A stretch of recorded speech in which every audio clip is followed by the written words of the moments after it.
தலைவி அம்மா அம்மான்னு சொல்லிட்டு ஒருத்தங்க இருந்தாங்களாம். அவங்க சிஎம்மாவும் இருந்தாங்களாம். இரும்பு பெண்மணியா அவங்க.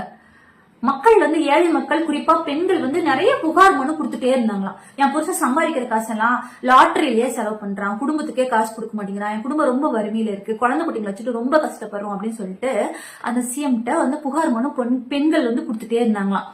அந்த இரும்பு பெண்மணியில பார்த்தாங்களாம். பட்டுன்னு ஒரு முடிவு என்னன்னா, வார்னிங் கொடுத்து குறைக்கிறது அப்படிலாம் பட்டு தடையா பண்ணிட்டாங்களாம். யார? லாட்டரிய. தமிழ்நாட்டுக்குள்ள கால் எடுத்து வச்ச காலை வெட்டுடு கொண்டான் ஓடிட்டாங்களாம். கிட்டத்தட்ட இப்ப கணக்கு பார்த்தாலும் ஒரு 23 வருஷமா தமிழ்நாட்டுக்குள்ள லாட்டரி இல்லையா? என்னத்த சொல்றது? சரி ரைட்டு. இப்போ அந்த லாட்டரி ஓனர் இருக்காங்களே, அவங்களுக்கு தமிழ்நாடு சூப்பரான ஒரு மாகாணம். என்னன்னா காலி டப்பாவா இருக்கு. இந்த தமிழ்நாட்டுக்குள்ள இப்ப லாட்டரி கொண்டு வந்தோம்னா எப்படி போகும்? ஒரு 23 வருஷமா, அதுக்கு முன்னாடி இருந்த லாட்டரி 23 வருஷமா காலியா இருக்கு. இந்த தமிழ்நாட்டுக்குள்ளார லாட்டரி கொண்டு வந்தா எவ்வளவு லாபம் வரும் நீங்களே யோசிச்சு பாருங்க. எப்படி இருக்கும் பிசினஸ்? ஓகேவா? அது எப்படியாவது தமிழ்நாட்டுக்குள்ள கொண்டு வரணும்னு சொல்லிட்டு யோசிச்சு பார்த்து அவரோட இல்லாத மூளையை கசக்கி யோசிச்சு பார்த்துட்டு, நம்மள சிஎம் தானே லாட்டரி எடுத்துட்டு வரக்கூடாதுன்னு சொன்னாங்க. அப்போ இந்த வீரபாகு காமெடி ஒண்ணு வரும். பேக்கரி ஓனர், நாமளே பேக்கரி ஓனர் ஆயிட்டா அப்படின்னு சொல்லிட்டு ஒரு காமெடி வரும். அது மாதிரி சிஎம் தானே வேண்டானாங்க, அரசியல் தலைவர் தானே வேண்டானாங்க, நாமளே அரசியல் தலைவர் ஆயிட்டா அப்படின்னு சொல்லிட்டு யோசிச்சு ஒரு முடிவு பண்ணிட்டாங்களாம். இப்ப அவங்களுக்கு என்ன வேணும்னா அரசியல் பண்ணணும். அவங்கள்ட்ட காசு எல்லாம் நிறைய இருக்கு. பிசினஸ் பண்ணணும்னா வேற பக்கம் பிசினஸ் பண்ணிட்டு அதை லாபத்தை பண்ணிட்டு போயிட்டே இருக்கலாம். ஆனா அவங்களுக்கு அரசியல் பண்ணி அந்த லாட்டரியை உள்ள கொண்டு வரணும். ஓகேவா? அரசியல் பண்றதுன்னா மக்களுக்காக சேவை அதெல்லாம் கிடையாது. நீங்க அப்படியெல்லாம் தப்பால புரிஞ்சுக்காதீங்க.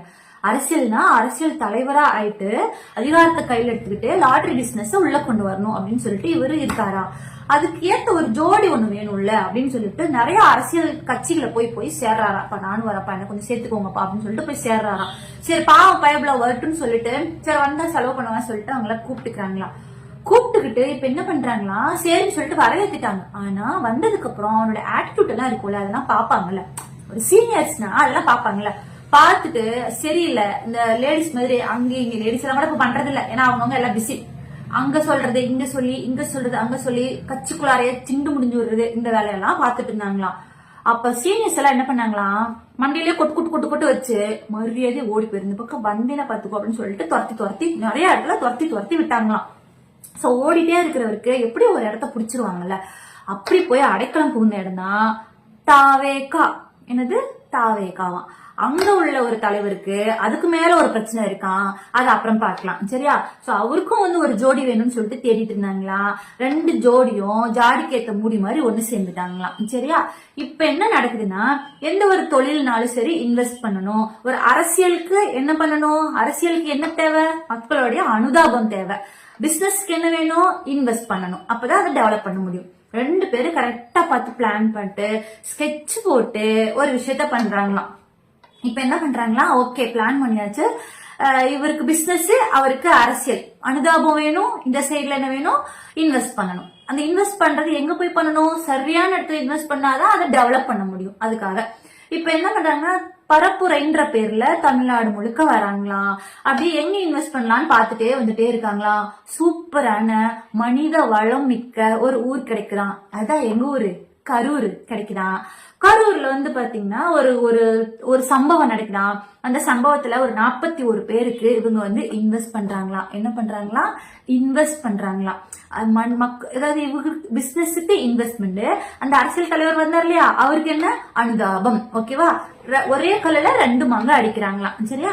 அவங்களுக்கு இருக்கிற வசதிக்கு வேற பக்கம் போய் பிசினஸ் பண்ணி டெவலப் பண்ணி போலாம். ஆனா கரூர், அதாவது 41 மட்டும் இல்ல, 27,000 பேர் வந்தாங்க இல்லையா விஜய் பார்க்க. அவ்வளவு பேர்த்தையும் தத்தெடுக்கலாம். ஆனா அதெல்லாம் பண்ண மாட்டாங்க. அவ்வளவு பண்ண மாட்டாங்க.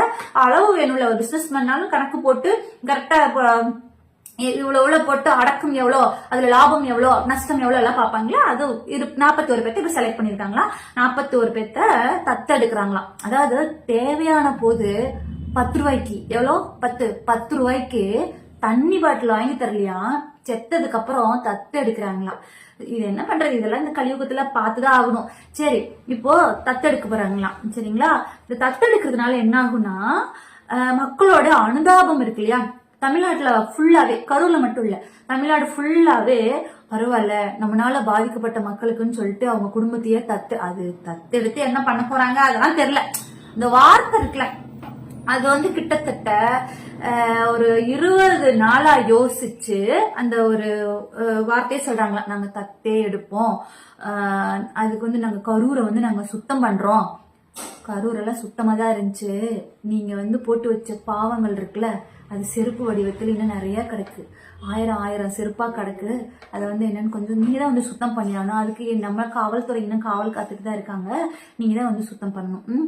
கரூர் சுத்தமா தான் இருந்துச்சு, உங்களால ஏற்பட்ட பாவங்கள் தான் வந்து நீங்களே சுத்தம் பண்ணிட்டு போங்க. சரி, இப்ப என்னன்னா அந்த 41 பேர்த்தோட அனுதாபத்தை பெற்றாச்சு. அவங்கள பொறுத்த வரைக்கும் என்னன்னா பாவம் விஜய் என்ன பண்ணுவாரு அவ்வளவுதான். அதாவது தற்குறிகள்னா பேட் வேர்டு கிடையாது. தற்குறிகள்னா என்ன தெரியுமா, இப்ப சாப்பிடும்போது உப்பு போட்டு சாப்பிட்றோம் இல்லையா, உப்பு போட்டு சாப்பிடும்போது இவ்வளவு உப்பு போட்டா இவ்வளவு டேஸ்ட் இருக்கும், இன்னும் கொஞ்சம் சேர்த்து போட்டோம்னா டேஸ்ட் மாறும், சாப்பிட முடியாதுன்றது ஒரு அறிவு இருக்கு இல்லையா. மூளை கிடையாது, அந்த மூளை வந்து எல்லாத்துக்குமே இருக்கும். அந்த அறிவுன்றது என்னன்னா அதை நம்ம யூஸ் பண்ற விதம், அதுதான் அறிவு. அந்த அறிவு எவ்வளவு இருக்கு அப்படின்றது, உப்பு எவ்வளவு நம்ம போட்டோம்னா என்ன டேஸ்ட் வரும்ன்றது தெரிஞ்சிருக்கணும் இல்லையா, அதுதான் அறிவு. அந்த அறிவு இல்லாதவங்களுக்கு பேரு தான் தற்குறிகள் சொல்லுவாங்க. இது இப்ப இது பண்ணணும் அப்படின்னு சொல்லிட்டு தெரியாம ஒன்னும் தெரியாது, சொல்லி கொடுத்தாலும் புரிஞ்சுக்க மாட்டாங்க. சரியா, ஒரு விஷயத்துல அனுபவம் ஆச்சுன்னா மறுபடியும் அதே தப்ப திரும்ப செய்யறாங்க பாத்தீங்களா, அதுக்கு பேரு தான் தற்குறிகள். பேட் வேர்டெல்லாம் கிடையாது. தற்குறிகள்னா என்னது, தெரியும், தெரியாததை தெரிஞ்ச மாதிரி காட்டிக்குவாங்க, தெரியாததை கத்துக்கவும் மாட்டாங்க, சொல்லி கொடுத்தாலும் கத்துக்க மாட்டாங்க, அனுபவத்திலயும் கத்துக்க மாட்டாங்க, மக்களோட உயிரோட விளையாடுவாங்க. சரியா, இதுக்கு பேரு தான் தற்குறிகள். சரியா, இப்ப வந்து அனுதாபத்துக்கு அனுதாபமும் பெற்றாச்சு, பிசினஸ்க்கு பிசினஸும் இன்வெஸ்ட் பண்ணியாச்சு.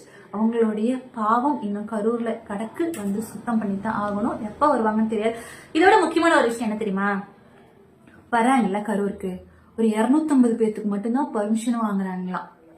மத்த பேரெல்லாம் 27,000 பேர் வந்தாங்கல்ல, உங்களை பார்க்கணும் தானே வந்தாங்க, செத்தே போயிட்டாங்களாம். ஆனா வந்து 250 பேருக்கு மேல யாருனாவது வந்தாங்கன்னா, என் ரசிகர்களை என்ன பார்க்க வந்தாலும் தடியடி நடத்துங்கன்னு சொல்லுவாராம். ஸ்கிரீன்ல போய் உட்காந்துட்டு வீடியோ போடும்போது, சிஎம் சார் நான் இங்கதான் இருப்பேன், பனையூர்ல தான் இருப்பேன், பிஜேபி ஆபீஸ்ல தான் இருப்பேன், என்ன வேணாலும் பண்ணுங்க, என் தொண்டர்களை விட்டுருங்க அப்படி சொல்லுவாங்களாம்.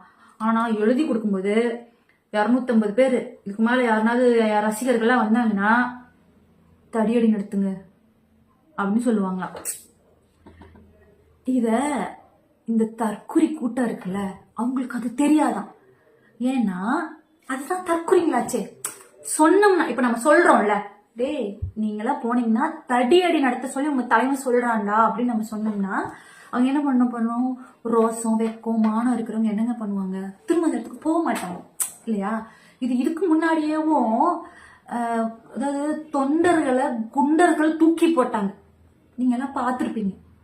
உன்னை பார்த்து தானே வந்தாங்க, ஒரு ஆர்வத்துல தான் அவன் வரான். சாயந்தரம் மீட்டிங்க்கு முந்தின நாள் நைட்ல இருந்தே வந்து காத்து கிடைக்கிறாங்க, உன்னை பார்க்கணும்னு தானே வராங்க. பார்க்கணும்னு வந்தவன அவ்வளவு கூட்டத்திலே ஒரு கெத்தா மேல ஏறி உனக்கு மாலை போடுன்னு வந்தான், அவன் பக்கத்துல வந்தவன குண்டர்கள் வச்சு தூக்கி போடுறீங்களே ஏன்? சரி, அது உங்க விருப்பம்.